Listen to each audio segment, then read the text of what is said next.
جو رسول کی بات مان لیتا ہے وہ دنیا و آخرت کی تباہی سے بچ جاتا ہے۔ حدیث نمبر 95۔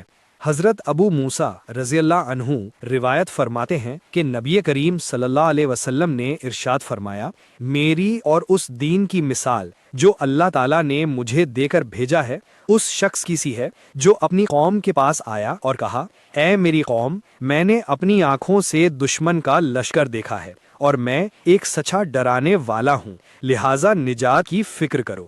اس پر اس کی قوم کے کچھ لوگوں نے تو اس کا کہنا مانا اور آہستہ آہستہ رات میں ہی چل پڑے اور دشمن سے نجات پالی۔ کچھ لوگوں نے اس کو جھوٹا سمجھا اور صبح تک اپنے گھروں میں رہے۔ دشمن کا لشکر صبح ہوتے ہی ان پر ٹوٹ پڑا اور ان کو تباہ و برباد کر ڈالا۔ یہی مثال اس شخص کی ہے جس نے میری بات مان لی اور میرے لائے ہوئے دین کی پیروی کی، وہ نجات پا گیا، اور یہی مثال اس شخص کی ہے جس نے میری بات نہ مانی اور اس دین کو جھٹلا دیا جس کو میں لے کر آیا ہوں، وہ ہلاک ہو گیا۔ صحیح بخاری، کتاب منتخب احادیث، باب غیب کی باتوں پر ایمان۔